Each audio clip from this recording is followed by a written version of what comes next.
어린 시절 매일같이 술에 취한 아버지에게 잔소리를 들으며 맞았다는 막내딸 이 씨.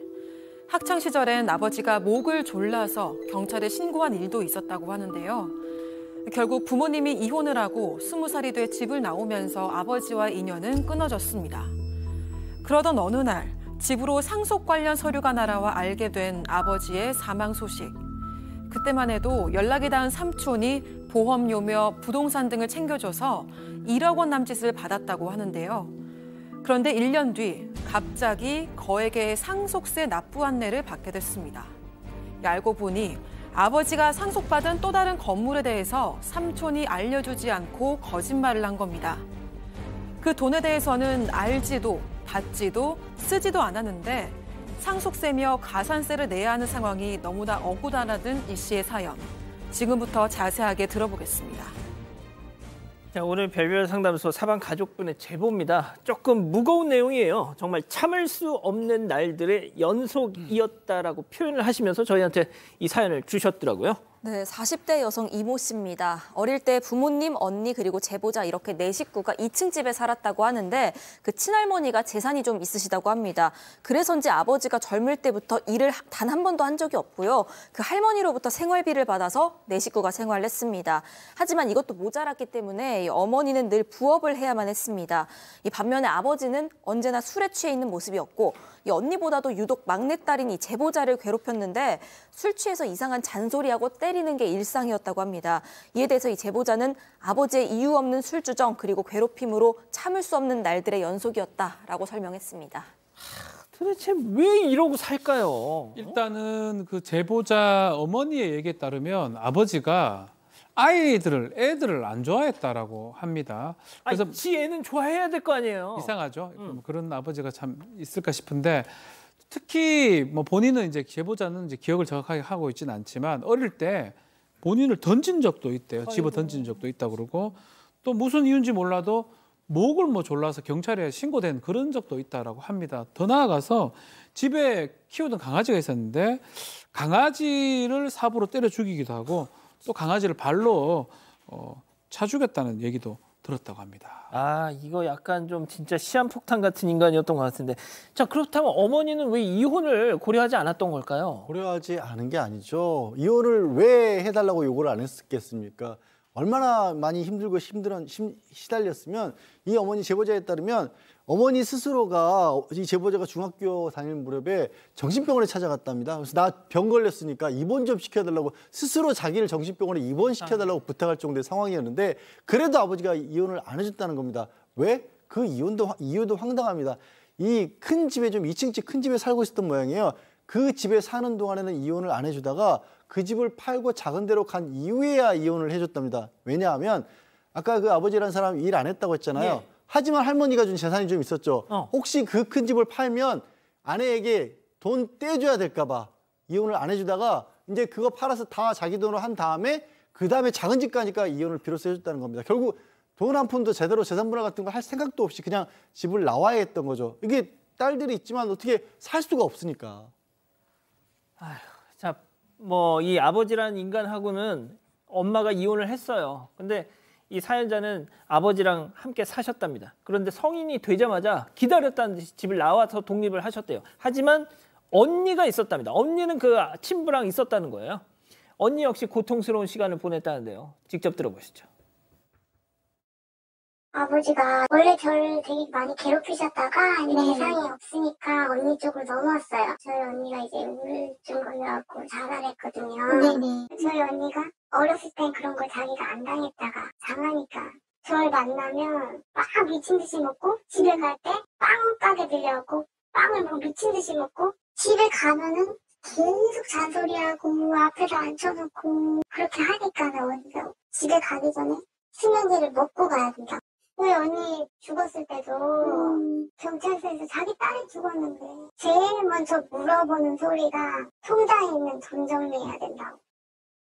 결국 언니가 돌아가셨군요. 예, 그렇습니다. 사실 이 아버지라고 하는 사람을 보면 이 주위에 있는 사람들을 굉장히 괴롭히는, 그러니까 이 제보자를 괴롭히다가 나중에 이제 언니가 있으니까 앞에 앉혀놓고 계속적으로 이제 괴롭히니까 그런 선택을 한 것이죠. 그 당시가 이 제보자가 31살이었고 언니가 2살 위니까 33살이었습니다.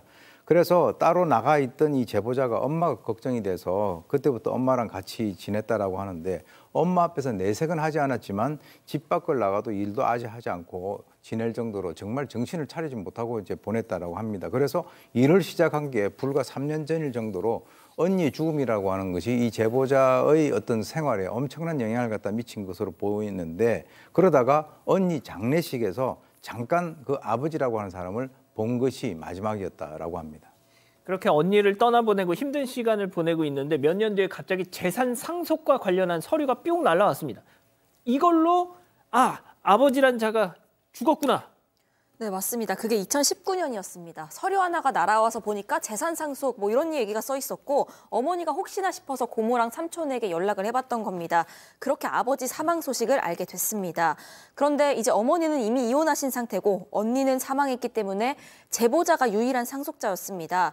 이 일 때문에 이 삼촌이 상속 관련해서 여러 번 연락이 왔습니다. 전화 통화를 하면서 뭐 아버지 앞으로 나온 보험료가 있다, 오피스텔이 있다, 조그만 땅이 있다 이런 얘기를 합니다. 그러면서 1억 조금 안 되는 돈을 제보자에게 넘겨줬다고 합니다. 이렇게 받을 때마다 뭐 세무적인 일도 깨끗하게 처리를 했고요. 문제될 건 없었습니다. 여기에 대해서 제보자는 어쨌든 자신이 아버지 임종을 못 지켰다는 죄책감도 있고 또 삼촌이 빨리 정리를 해야 한다며 빨리 받아가라고 하니까 그런 것들을 얼결에 받았는데 나중 가서는 이것 때문에 상속 포기도 못하는 상황이 왔다고 설명을 했습니다. 아니 뭐가 됐든 그 아버지 재산 기대도 안 했던 아버지 재산 1억 정도를 받았는데 뭐가 곤란할 게 있죠? 자, 삼촌이 그렇게 얘기했다고 해요. 돌아가실 때 통장이나 뭐 현금이나 거의 없었다. 빚이 있어서 자기가 빚을 몇 억을 갚았다고 얘기를 했는데 이제 문제는 한 1년 지났을 때 발생을 합니다. 그것을 고스란히 미뤄뒀는데 상속세를 내라는 연락을 받았고요. 그래서 좀 확인을 해봅니다. 뭐가 문제가 있을까 확인해 보니까 이 삼촌 말고 더 큰 삼촌이 한 명 더 있는데 이 건물 아버지가 상속을 아마 받았던 것 같아요. 아버지 상속을 받고 현금으로 쓴 20억이 있는데 이 20억 뭐 현금 쓴 거 등등을 제보자한테 상속세 내라고 날라온 겁니다. 네가 유일한 상속자니까. 네. 자, 물론 제보자 주장이긴 합니다만 아버지 상속과 관련해서 이것저것 챙겨준 삼촌이 알고 봤더니 거짓말을 한 셈이 됐고 아버지 돈을 다 챙겨주지도 않은 채 조카에게 거에게 상속세 폭탄을 맞게 했다는 건데 자 제보자에게 좀만 더 들어보시죠. 큰삼촌 건물을 3분의 1을 받았는데 제가 흥청만 좀 쓰셨나 봐요. 그러니까 그거에 대한 이제 상속세를 저한테 내라 그러는데 저는 아버지랑 살지도 않았고 아버지가 돈을 어디서 썼는지도 하나도 모르고 삼촌이 거짓말만 안 하고 그동안 안 들고 갔으면 저는 이제 아빠 세금 내면은 끝이었는데 지금 계속 돈이 올라가고 있는 상황이에요. 자녀란 이유 하나만으로 본인 돈 본인 쓰고 갔는데 추정재산이라고 해갖고 현금으로 쓴 거를 소명을 안 하면 저한테 그거에 대한 이제 상속세를 물대는 거야. 말이 되는 소리를 하는. 아유 양 변호사님 답답해 죽겠네요 진짜. 좀 시청자분들도 저게 무슨 소리인가 싶을 것 같아요. 그러니까 그렇게 정말 나쁘게 굴었던 아버지, 돌아가신 줄도 몰랐던 아버지가 내야 할 돈이 있었던 건데 상속이라고 하는 건 적극적인 재산도 상속을 받지만 빚도 동시에 상속을 받는 거거든요. 근데 그 빚을 아버지가 하나도 안 갖고 간 바람에 그것까지 물려받았는데 삼촌 때문에 모르고 있었다라는 겁니다. 그래서 지금 사실 이 부분이 저도 납득이 안 가는 게 이 제보자는 아버지가 그 와중에도 현금 한 3억 원가량 통장을 남겨놓고 갔다라는 거예요. 근데 그건 또 제보자에겐 전달 안 했다라는 거죠. 그걸 어떻게 빼갔을까? 이거는 이 제보자도 지금 이미 저기 사문서 위조하고 사기로 고소를 했다라는 거예요. 그것만 있어도 사실 상속세 한 20억 원이었다면 상속세 한 2억 원 가량 해결할 수 있는 거 아니겠습니까? 네. 그래서 이거를 기다리고 있긴 한데 일단은 지금 중단은 시켜놨다고 합니다. 당장 집행이 되는 걸. 하지만 지금 이 제보자의 어머님 같은 경우에는 뭐 나이도 있고 몸이 안 좋아서 일을 못하고 제보자가 하루 12시간씩 일해가면서 거의 가장 그 기초 생활로 그냥 어떻게 버티고 있는 상황이라고 합니다. 좋습니다. 그럼 여기서 오늘의 별별 상담소, 오늘의 궁금증 짚어보죠. 자, 연 끊었던 아버지가 남겼다는 20억. 본 적도 없는데 이거 상속세까지 내라니까 진짜 어쩌면 좋냐 이거. 뭐 이거는 좀 전문가의 도움을 좀 받아야 될 것 같은데요. 뭐 세금 전문가나 상속세가 사실 세율이 상당히 높고요. 많은 게 40% 정도 내야 되기 때문에 많이 받았고 또 많이 문제가 된다면 그 세금이 이제 그 상속세 같은 것도 이 상속이 돼가지고 문제가 될 수 있는데 다만 좀 확인해야 될 부분이 지금이라도 한정 승인이나 상속 포기가 가능합니다. 진짜요? 우리 지금 이제 이 사실을 알고 3개월 이내에 그러니까 중대한 과실 없이 막대한 빚이 있다는 사실을 알고 3개월 이내에 뭔가 한정 승인 신청한다든지 상속 포기가 가능하거든요. 만약에 필요하다면 지금이라도 그걸 좀 해야 되지 않은 상황인가. 근데 그 시간이 지났으면 또 안 되고요.